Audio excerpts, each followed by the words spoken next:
Lifeless Vehicles, made by yours truly, Nicholas DeVito.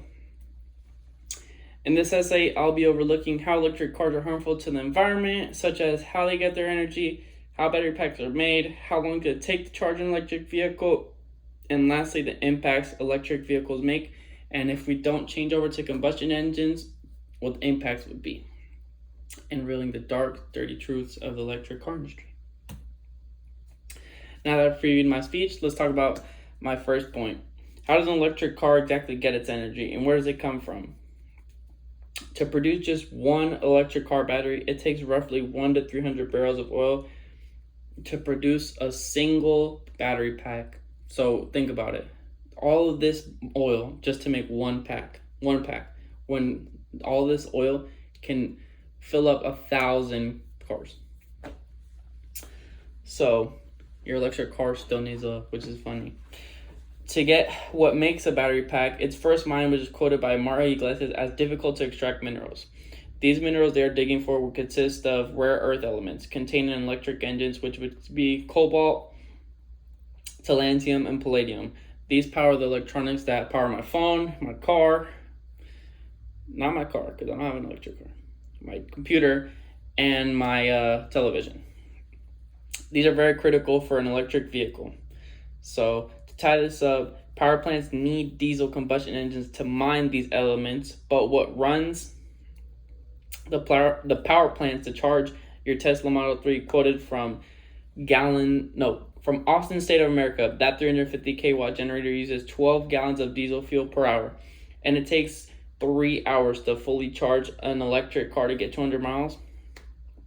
That's 36 gallons for 200 miles. So roughly that's 5.6 miles, which is horrible, knowing that your electric car still needs to be run by some kind of combustion fuel.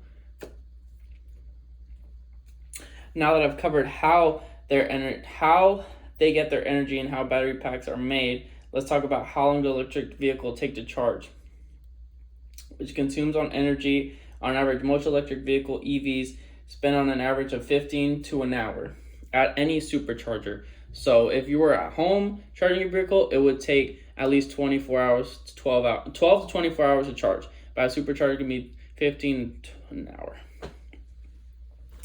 So just to be refilled all the way, which is not very convenient, quoted from Electric Vehicles Fast Charging Station Usage Power Requirements. At the time of writing, the fastest charging EVs are their flagship model Tesla Model S and Model X, which can be charged at a rate of up to 120 kW per minute. The majority of chargers in the world and superchargers are only limited to a 50 kW per minute charging rate. However, several projects have recently been announced to install fast charging points around the world that will charge up to 350 kW per minute. So it doesn't really even make sense to own an electric vehicle if you can't charge it at a fast enough rate to make you stay at a charging station for shorter periods of time. There are currently no EVs capable of accepting a 300 kW charge.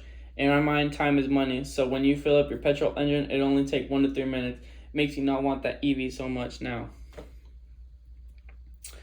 Now that I've covered how long does an electric vehicle take to charge, which consumes energy, let's talk about the impacts electric vehicles will make if we don't drive normal combustion engines. Internet speculations have been going on saying the increase of new electric vehicles to the market are said to be a way to control the people, which personally doesn't sit right to me. Imagine you're driving your car and it shuts off. If you're also a planet conserver, you will see that eventually all of the natural minerals will be mined out of the earth, essentially leaving us with nothing for these EV vehicles.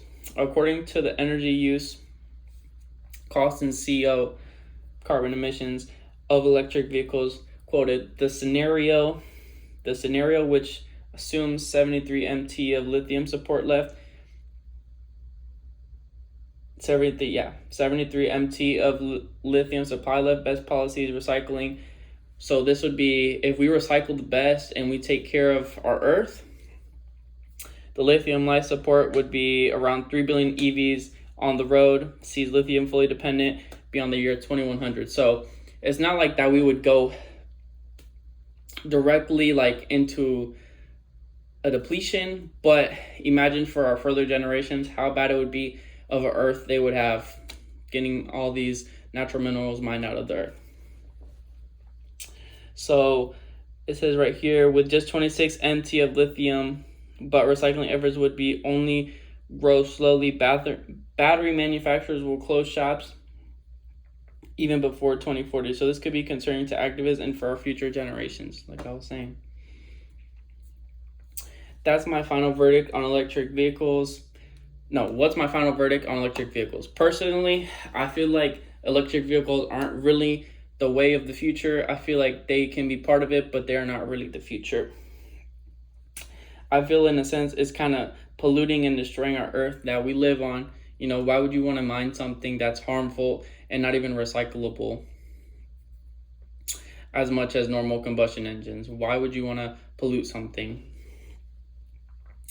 I hope that you're more knowledgeable in this presentation that I gave about electric vehicles. When anyone speaks on the terms of electric vehicles and how great they are, you know that there's also downsides to the electric vehicle market, and that they're not really as eco-friendly as compared to combustion engines. So I would say let's just drive our old school little buses, cars, stick to our BMWs, and yeah.